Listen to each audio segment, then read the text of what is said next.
सुरजदा, काल जो व्हिडिओ मी बघितला तुमचा गायरान जमिनीच्या निकालाबद्दल, जो आपल्या गावापुरता आहे का कोल्हापूर जिल्ह्यापुरता? नाही, आता जो गायरान जमिनीचा जो काय निकाल झाला, जो काय आदेश झालेला आहे की त्यामध्ये त्यांनी सांगितलेलं आहे की 6 महिन्यांच्या आत अतिक्रमणग्रस्त जे काही लोक आहेत त्यांना नोटिसा काढा, असा जो काय आदेश झालेला आहे तो फक्त आपल्या गावापुरता नाही आहे किंवा फक्त आपल्या गावासाठी नाही आहे. विशेष असं कुठलं गाव नाही आहे, कारण प्रत्येक गावात प्रत्येक जिल्ह्यात हे गायरान जमिनी आहेत, तिथं प्रचंड मोठ्या प्रमाणात तिथं अतिक्रमण झालेलं आहे.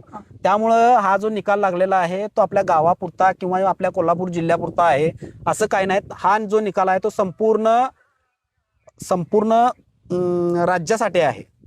हा जो काय निकाल झाला तो संपूर्ण राज्यासाठी निकाल झालेला आहे. असं काय आपल्या गावासाठी झालेला आहे किंवा आपल्या गावापुरताच मर्यादित आहे असं काही यामध्ये नाही आहे. मग आता पुढे काय आता होणार आहे? आता पुढं आपण आता फक्त वाट बघत बसायची आहे की 6 महिन्याच्या आत त्याचा आदेश झालेला आहे.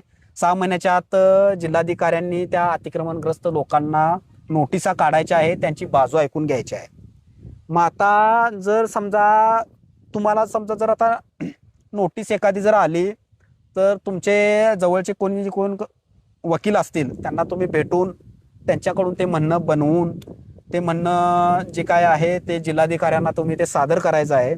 त्यानंतर जिल्हाधिकारी किंवा काय प्रोसेस काय होईल अतिक्रमण बाबत, मग ते अतिक्रमण ठेवायचं की अतिक्रमण निष्कासित करायचं म्हणजे काढायचं, त्यासाठी निकष कोणते लावायचे ठेवत असताना किंवा काढत असताना हे स्वतः जिल्हाधिकारी त्यावेळेला ठरवतील किंवा त्यांनी नेमून दिलेले जे काही खाली अधिकारी असतील हे ठरवतील असं मला वाटतंय. त्यामुळं निकाल जो आहे तो आपल्या फक्त गावासाठी लागला किंवा आपला गावापुरतं मर्यादित आहे असं काही नाही आहे. जो काही निकाल लागलेला आहे तो संपूर्ण महाराष्ट्रासाठी लागू आहे, कारण महाराष्ट्र तसंच इतर राज्यात देखील गायरान जमिनी आहेत, म्हणजे तिथं देखील सरकारी जमिनी आहेत. त्या जमिनीवरती प्रचंड मोठ्या प्रमाणात अतिक्रमण झालेलं आहे. तर याचा एक निकाल 2011 साली सुप्रीम कोर्टात झालेला आहे, जसपाल सिंग विरुद्ध पंजाब राज्य. तसाच त्याच निकालाच्या जोरावर मुंबई हायकोर्टमध्ये एक निकाल लागला, तो देखील असाच आहे की जी काही गायरान जमीन आहे त्या गायरान जमिनीवर जे काही अतिक्रमण आहे ते अतिक्रमण तुम्ही तात्काळ काढून घ्यायचं आहे.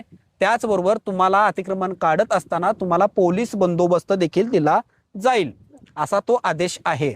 मग आता जिल्हाधिकारी 6 महिन्यानंतर काय करतात किंवा या 6 महिन्यात ते नोटिसा काढतात का हे आपल्याला आधी बघावं लागेल. मला असं वाटतंय की ते करतील, त्यांना आता तो निकाल मिळालेला देखील असेल.